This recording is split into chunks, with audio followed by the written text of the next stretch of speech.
கர்த்தருடைய பரிசுநாமத்துக்கு மகிமை உண்டாதாக. மீண்டும் போன செய்திக்கு ஒரு தொடர் செய்தியை கொடுக்க கிருபை செய்தா கர்த்தர் நாமத்தை ஸ்தோத்திரிக்கிறேன். போன செய்தியில் நம்ம பார்த்தோம், அதாவது வண்டி பெத்ஷெமேஸ் வழியா போய் யோசுவாவுடைய மலையில நின்றுச்சு அப்படின்னு சொல்லி பார்த்தோம். இந்த பெத்ஷெமேஸ் அப்படிங்கிற இந்த வார்த்தை, இதை குறித்து நான் பிறகு சொல்றேன் அப்படின்னு சொல்லியிருந்தேன். இன்னைக்கு அதை குறித்து நம்ம பார்க்க போறோம். பாருங்க, தேவன் ஆபிரகாம் முதல்ல தேர்ந்தெடுக்கும் போது அவன் தன்னுடைய தகப்பன் வீடு, தன்னுடைய இனஜன பந்துக்கள், தன்னுடைய தேசத்தை விட்டு எல்லாத்தையும் கர்த்தர் என்ன செய்யறான், பிரித்தெடுக்கிறார். அவனை பிரித்தெடுத்து அவனை ஒரு இடத்துக்குள்ள அவனை கொண்டு போய் அவனை கர்த்தர் காண்பித்த தேசத்துக்கு அவன் கொண்டு போய் சேர்க்க விருப்பப்பட்டார். பாருங்க, இவன் 99 வயதான போது வேதம் சொல்றது, ஆதியாகமம் 17ஆம் அதிகாரம் 1ஆம் வசனத்தை வாசிக்கிறேன். ஆபிரகாம் 99 வயதான போது கர்த்தர் ஆபிரகாமுக்கு தரிசனமாகி, நான் சர்வ வல்லமுள்ள தேவன், நீ எனக்கு முன்பாக நடந்து கொண்டு உத்தமனாயிரு. இந்த வார்த்தை நம்ம பார்க்கும்போது கர்த்தர் தன்னுடைய பெயரை வெளிப்படுத்துறார். ஆபிரகாமுக்கு 99வது வயதுல கர்த்தர் தன்னுடைய பெயரை வெளிப்படுத்துறார். ஈசாக்கு பிறப்பதற்கு கொஞ்சம் ஒரு வருடத்துக்கு முன்பதாக அவன் கர்த்தர் தன்னுடைய பெயர் என்ன செய்யறாருன்னு வெளிப்படுத்தி காண்பிக்கிறார். அவன் 75 வயது இருக்கும் போது கர்த்தர் அவனை பிரித்தெடுத்தார். ஆனா பிரித்தெடுத்த தேவனுடைய பெயர் அவனுக்கு தெரியாது. ஆனா நேரம் வந்துச்சு, அவன் 99 வயதான போது 24 வருடம் கழித்து கர்த்தர் தன்னுடைய பெயரை வெளிப்படுத்துறார். நான் சர்வ வல்லமுள்ள தேவன் அப்படின்னு சொல்லி, சர்வ வல்லமுள்ள தேவன் சொல்லி தமிழ் எழுதியிருக்குது. ஆங்கிலத்தை நீங்க பாத்தீங்கன்னா ஆல்மைட்டி காட் அப்படின்னு சொல்லி கொடுத்துருக்கோம். ஒவ்வொரு பாஷையிலும் ஒன்னு கொடுத்துருக்கோம். ஆனா எபிரேய மொழியில நீங்க பாத்தீங்கன்னா எல் ஷடாய் அப்படின்னு சொல்லி கொடுத்துருக்கோம். எல்ன தேவன், ஷடாய் சர்வ வல்லமுள்ளவர். எல் ஷடாய் தீர்க்கதரிசி பிரணாம் இந்த காரியத்தை குறித்து அவர் சொல்றார். எல் ஷடாய்ங்கிறதுக்கு அருமையா அது ஒரு பிரஸ்ட் அப்படின்னு சொல்லி சொல்றார். இந்த எல் ஷடாய் தேவன் தன்னுடைய நாமத்தை வெளிப்படுத்த 99வது வயது ஆபிரகாமுக்கு இருக்கும்போது வெளிப்படுத்தி காமிக்கிறார். இப்போ இந்த எல் ஷடாய் தேவனை இஸ்ரவேல் ஜனங்கள் மறந்துட்டாங்களா? மோசேக்கு கர்த்தர் வெளிப்படுத்தும் போது சொன்னார், நான் யெகோவா அப்படின்னு சொல்லி சொன்னார். யாத்திராம் 6ஆம் அதிகாரம் 2ஆம் வசனத்தை நீங்க இதை பார்க்கலாம். கர்த்தர் மோசேட்ட நான் யெகோவா அப்படின்னு சொல்லி சர்வ வல்லமுள்ளவர் என்கிற நாமத்தில் ஆபிரகாம், ஈசாக், யாக்கோபுக்கு நான் வெளிப்பட்டேன். ஆனா யெகோவாங்கிற பேர்ல நான் என்ன செய்யல, வெளிப்படலை. இந்த யெகோவாங்கிற பேரை இஸ்ரவேல் ஜனங்க மத்தியில கர்த்தர் மோசே மூலமா கொடுக்கும் போது சர்வல்லமுள்ள தேவன்கிற பேரை அவங்க மறந்துட்டாங்களா? இல்ல, அவங்க மறக்கல. ஆசாரியர்கள் அவங்க இஸ்ரவேல் ஜனங்களை ஆசீர்வதிக்கும் போது அவங்க என்ன செய்வாங்க அப்படின்னா, இரு கரங்களையும் இதே போல வைத்து, கரங்களை உயர்த்தி இந்த மாதிரி வைத்து இஸ்ரவேல் ஜனங்களை ஆசீர்வதிப்பது உண்டு. என்னாம் 6ஆம் அதிகாரம் 23, 24 வசனங்களை வாசித்தீங்கன்னா அந்த ஆசீர்வாதம் இந்த மாதிரி ஒரு விரல்களின் கைகளை இப்படி வைத்து என்ன செய்வாங்கன்னா அவங்க ஆசீர்வதிப்பாங்க. ஏன் இப்படிப்பட்ட ஒரு கையை வைத்து ஆசீர்வதிக்கணும்? இதுல நீங்க பாத்தீங்கன்னா டபிள்யூ மீதி இருக்கு பாருங்க, டபிள்யூ மீதி இருக்கும். இந்த டபிள்யூ எதை குறிக்கும் அப்படின்னா, ஷின் அப்படிங்கிற ஒரு எழுத்து, எபிரேய எழுத்தை குறிக்குது. ஷின் எதை குறிக்கும் அப்படின்னா எல் ஷடாய் தேவன் அதை குறிக்கும். எல் ஷடாய் தேவன், ஷின் அப்படின்னா எல் ஷடாய் தேவன், புனிதமான ஒரு பெயர் அது. இந்த மாதிரி கரங்களை வைத்தவங்க என்ன செய்வாங்கன்னா ஆசீர்வதிப்பாங்க. சோ எல் ஷடாய் தேவன் என்கிற பெயர் தான் முதல் ஆபிரகாம் கர்த்தர் வெளிப்படுத்தி காமிச்சார். நான் சர்வவல்லமுள்ள தேவன் சொல்லி வெளிப்படுத்தி காமிச்சார்.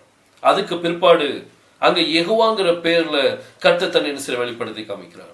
தீர்க்கதரிசி பிரணாம் அதாவது யெகோவாவின் 7 கூட்டு பெயர்கள் அப்படின்னு சொல்லி ஒரு செய்தி கொடுத்திருக்கிறார். அதுல என்ன சொல்றாரு அப்படின்னா, இந்த 7 கூட்டு பெயரும் உங்களை மீண்டும் ஏதேன் தோட்டத்துக்குள்ள கொண்டு போகும் அப்படின்னு சொல்லி சொல்றார். அப்போ இந்த 7 கூட்டு பெயருக்குள்ள ஏதோ ஒரு காரியம் உங்களுக்காக அடங்கி இருக்குது. அங்கதான் மர்வமாக்கும் வல்லமை என்ன செய்து அடங்கி இருக்குது. முதலாவது எல் ஷடாய் தேவன் அப்படிங்கிற பெயர் என்ன செய்ய வெளிப்படுத்தினார். பின்பு 7 யெகோவாங்கிற 7 கூட்டு பெயர் கர்த்தர் கொடுத்தார். யெகோவா ஈரே பாருங்க, எல் ஷடாய் தான் ஃபர்ஸ்ட். அது கீழே யெகோவா ஈரே, யெகோவா ரஃபா, யெகோவா ஷம்மா, யெகோவா ஷாலோம், யெகோவா நிசி, இப்படி 7 கூட்டு பெயர் அவர் கொடுக்கிறார். இந்த 7 கூட்டு பெயர் மத்தியில கர்த்தர் சொல்லும் போது நீதிமொழிகள் 18ஆம் அதிகாரம் 10ஆம் வசனத்துல அவர் சொல்லும் போது சொல்றாரு, சாலமோன் சொல்றார், கர்த்தருடைய நாமம் பலத்த துருகம், நீதிமான் அதற்குள் ஓடி சுகமாயிருப்பான்னு சொல்லி பார்க்கிறோம். கர்த்தருடைய நாமம் பலத்த துருகமா. துருகம்னா என்னது? அது ஒரு கோபுரம் அப்படின்னு சொல்லி அர்த்தம். இங்கிலீஷ்ல பாத்தீங்கன்னா ஸ்ட்ராங் டவர் அப்படின்னு சொல்லி கொடுத்துருக்கோம். கர்த்தருடைய பெயர் அது ஒரு பெரிய கோபுரம். முதலாவது எல் ஷடாய் தேவன், அதுக்கு பிறகு யெகோவா ஈரே, யெகோவா ஷம்மா, யெகோவா ஷாሎም, யெகோவா ரஃபா அப்படின்னு சொல்லி 7 பேர் இப்படி வருது பாருங்க. இது என்ன அப்படின்னா, இது கர்த்தருடைய கோபுரம், ஒரு பெரிய ஒரு கோபுரம், டவர். இதற்குள்ள நீதிமான் ஓடி எப்படி இருப்பானா, சுகமாயிருப்பான்.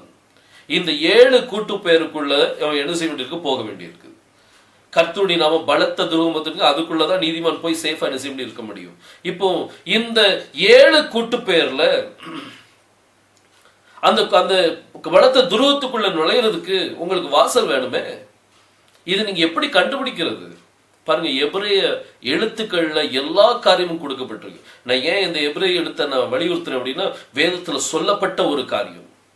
வேத வாக்கியங்களை ஆராய்ந்து பாருங்க அப்படின்னு சொல்லி வேதம் சொல்லிருக்கு. அதுல சங்கீதம் 119ஆம் சங்கீதத்துல நீங்க பாத்தீங்கன்னா, 1வது வசனத்துக்கு மேல ஒரு எபிரேய எழுத்து கொடுக்கப்பட்டிருக்கும். ஆலேஃப் அப்படின்னு சொல்லி கொடுத்துருக்கப்பட்டிருக்கும். அதுதான் எபிரேய பாஷையில முதல் எழுத்து. அப்புறம் ஒவ்வொரு 8 வசனத்துக்கு பிறகு ஒவ்வொரு எழுத்து கொடுக்கப்பட்டிருக்கு. பெத்துன்னு கொடுக்கப்பட்டிருக்கும், அடுத்தது ஜிமேல்னு சொல்லி கொடுக்கப்பட்டிருக்கும், அடுத்தது டேலத்துன்னு கொடுக்கப்பட்டிருக்கும். இப்படி 22 எழுத்துக்கள் அங்க பார்க்கலாம் நீங்க. அப்ப இந்த எழுத்துக்களையும் நம்ம என்ன செய்யணும், ஆராய்ந்து பார்க்கணும்னு சொல்லி வேதம் சொல்லுது.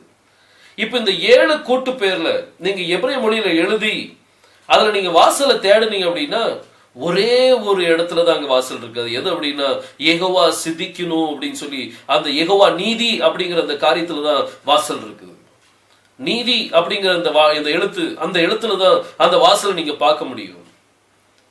இந்த வாசலுக்குள்ள உள்ள நுழைஞ்ச உடனே பாருங்க, அது முதல் எழுத்த பாத்தீங்கன்னா சாடே அப்படின்னு சொல்லுவாங்க. சாடே, TSAD, சாடே அப்படின்னு சொல்லுவாங்க. அதை பார்க்கும்போது மனிதன் மீதியே இருக்கும். அதாவது குனிந்து இருக்கிற மனிதனை போல ஒரு காணப்படும். அந்த சாடேங்கிற அந்த எழுத்து பக்கத்துல தாலத்துங்கிற ஒரு வாசல் இருக்கும். இந்த மனிதன் என்ன செய்யறான் அப்படின்னா, குனிந்து அந்த வாசல் வழியா என்ன செய்யறான், உள்ள பிரவேசிக்கிறான். இந்த வாசல் வழியா உள்ள பிரவேசி முதல்ல சந்திக்கக்கூடிய அடுத்த அந்த எழுத்து என்ன அப்படின்னா, சூரியனுடைய ஹாரிசான்ல வந்துடுறான். அப்ப இது என்ன வீடு, இது சூரியனுடைய வீடு. அதனாலதான் பெச்சமேஸ் சொன்னேன், திரும்ப நான் அதை செய்தி கொடுக்கிறேன் அப்படின்னு சொல்லி. இந்த தேவனுடைய பலத்த துருகம், இந்த துருகம் யாருடைய வீடு அப்படின்னா, அது சூரியனுடைய வீடு. நீதிமான் அந்த வாசலுக்குள்ள போன உடனே முதல்ல சந்திக்கக்கூடிய நபர் யாருன்னா, அந்த சூரியனை தான் என்ன செய்ய சந்திக்கிறான். நீதியின் சூரியனாகிய யெகோஷுவாவை சந்திக்கிறான். அந்த நீதியின் இந்த சூரியனுடைய வீடு தான் அந்த பலத்த துருகம்.